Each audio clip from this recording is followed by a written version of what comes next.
Bien, buenas tardes, jóvenes. Hoy vamos a tratar sobre farmacología del sistema renal. Sabemos que el sistema renal pues está constituido por un complejo de órganos, ¿no? Que es un conjunto de los mismos que se van a encargar de filtrar los productos residuales de la sangre. También fabrican, almacenan y eliminan pues la orina, ¿no? Los órganos que forman o que conforman el sistema o aparato del sistema urinario son los riñones, los uréteres, la vejiga y la uretra. ¿Mm? La función principal pues, del riñón es la regulación del líquido extracelular, ¿no? Lo que permite que no haya demasiado líquido en nuestro cuerpo ni no provoquen los famosos edemas, ¿no? Entonces su función es eliminar la orina. Pero los riñones están formados pues por una unidad funcional que es la nefrona. Cada riñón posee alrededor de 1 millón de nefronas. La nefrona viene a ser la unidad anatómica y funcional del riñón. Aquí en la nefrona se realizan los procesos de filtración, los procesos de reabsorción y los procesos de secreción. Cada nefrona contiene un glomérulo.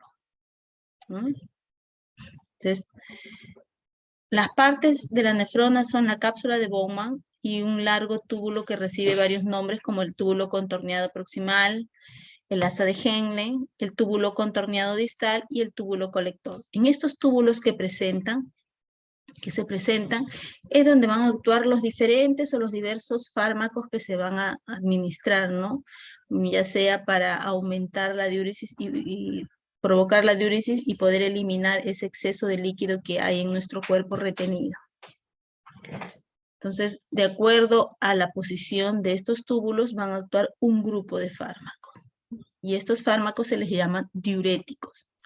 Los fármacos diuréticos son fármacos que estimulan la excreción renal del agua y electrolitos por alterar el transporte iónico a lo largo de la nefrona. Entonces, estos van a permitir que los niveles pues, de electrolitos en nuestro cuerpo sean los normales, ¿no?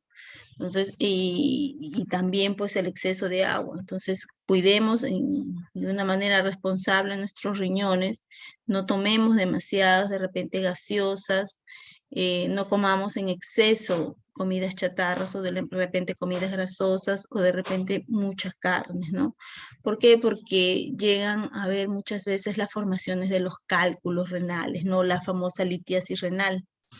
Entonces, y los cálculos que se nos presentan en los riñones, pues son diversos, son diferentes, de diferentes composiciones, ¿no? De acuerdo a lo que nosotros ingerimos. Si consumimos demasiadas gaseosas, si consumimos demasiadas carnes, ¿no? Entonces, estos van a estar formados por minerales, ¿no? Ya sean por calcio, ya sean por oxalatos, entre otros. Entonces, estos cálculos lo que van a provocar es que se obstruyan, ¿no? Estos uréteres o también en el mismo riñón y no pueda evacuarse la orina de una manera normal y dañar su riñón, ¿no? Entonces hay que tener mucho cuidado con lo que nosotros ingerimos. ¿Cuál es el objetivo de los diuréticos? Conseguir un balance negativo de agua, es decir, que no haya un exceso de agua en nuestro cuerpo, ¿no?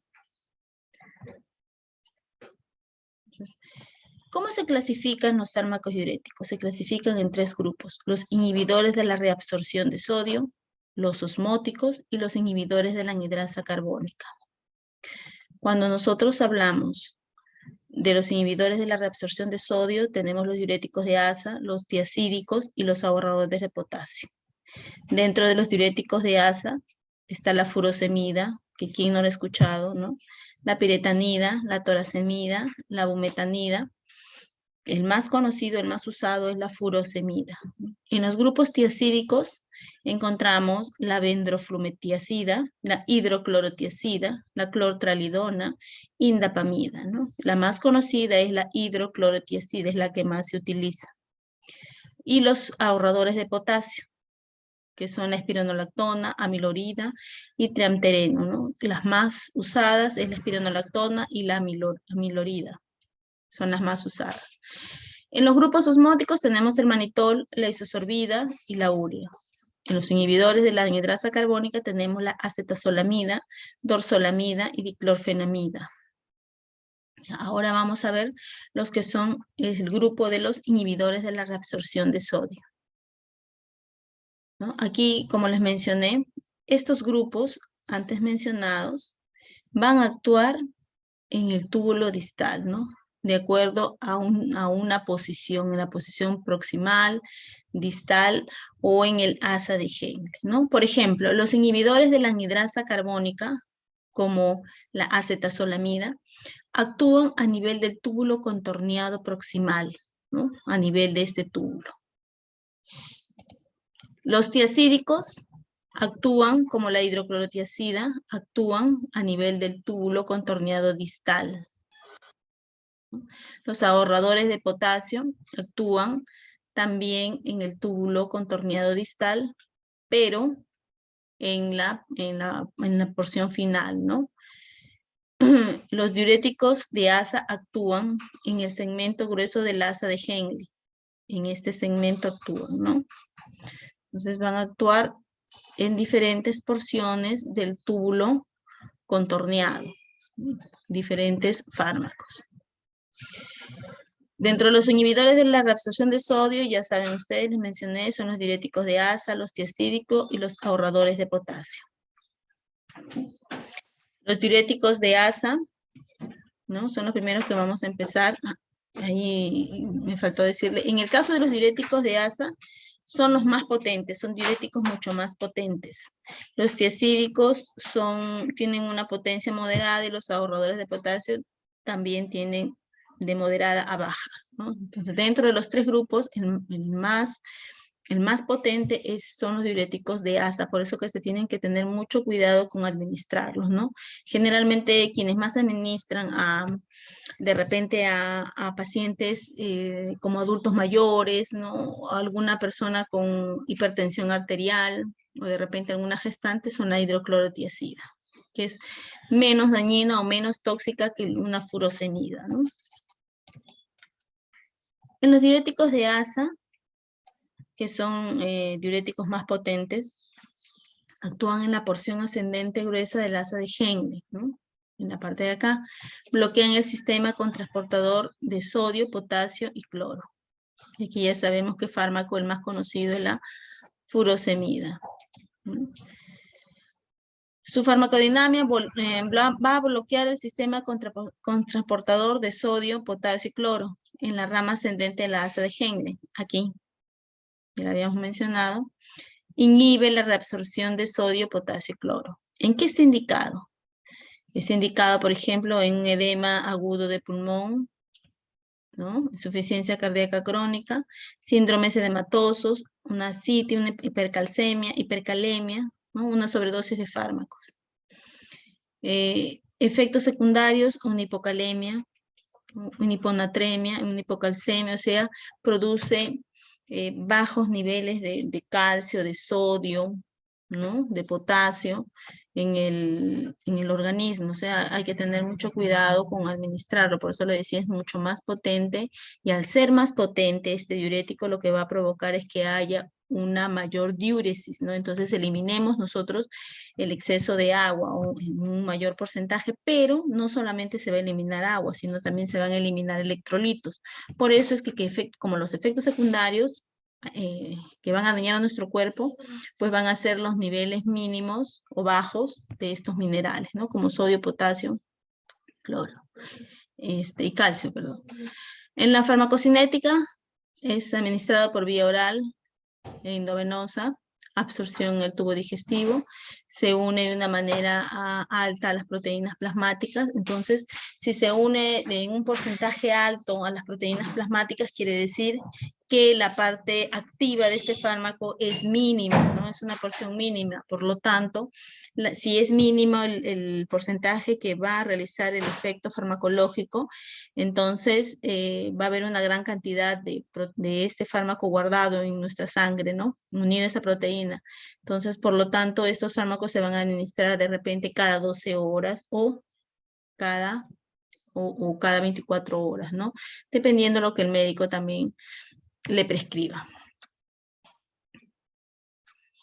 Los diuréticos tiacídicos, estos diuréticos tiacídicos tienen una potencia moderada, actúan en el túbulo distal, bloquean el sistema con transporte de sodio y cloro, ¿no? Aumentan la excreción de cloro, sodio y potasio. Efectos sinérgicos si se administra con diuréticos de asa, ¿no? O sea, por ejemplo, si nos dan una hidroclorotiazida más una furosemida, porque la furosemida es un diurético asa, entonces va a aumentar esta potencia de la diuresis, ¿no? Pero el problema no es tanto que eliminen pues el exceso de agua, sino que eliminen también los electrolitos que tiene nuestra sangre, nuestra orina, ¿no? Tenemos la hidroclorotiazida, su farmacodinamia, eficacia diurética moderada, actúa en el túbulo contorneado distal, bloquea el sistema de contransporte sodio y cloro, produce pérdida de agua, sodio, cloro y potasio, reduce excreción de calcio, ¿no? En cuanto a su farmacocinética, es vía oral, absorción en el tubo digestivo, su efecto ocurre en 2 horas, su actividad se mantiene durante 6 a 12 horas, su vida media es de 5 a 15 horas, no se metaboliza y se elimina por la orina, ¿no? Que está indicado en la hipertensión arterial, insuficiencia crónica cardíaca, en diabetes insípida. En los efectos secundarios tenemos la hipocalemia, hiponatremia, ¿no? Hiperuricemia, la gota. Y contraindicaciones, alteraciones renales o hepáticas graves, ¿no? Generalmente. En los ahorradores de potasio, aquí en este grupo, estos ahorradores de potasio, tenemos, por ejemplo, la espironolactona, ¿no? Que son diuréticos casi moderadamente bajos, ¿no? O por no decir débiles. Reducen la excreción de potasio, aumentan la excreción de sodio, inhiben el efecto del aldosterona en el túbulo colector cortical y porción terminal del túbulo distal. Este tipo de fármacos tiene la ventaja pues que cuando se administran no se elimina el potasio, ¿no? Bueno, si es que han estado atentos ustedes en los diuréticos anteriores, va a haber una eliminación de sodio, va a haber una eliminación de potasio, incluso eliminación de calcio, ¿no? Pero en este grupo de fármacos, los ahorradores de potasio, no. Aquí no va a excretar el potasio, ¿no? Pero sí excreta lo que es el sodio. Su efecto se produce por el antagonismo farmacológico directo de los receptores de mineralocorticoides, inhibición del transporte de sodio a través de los canales iónicos de la membrana luminal, ¿no?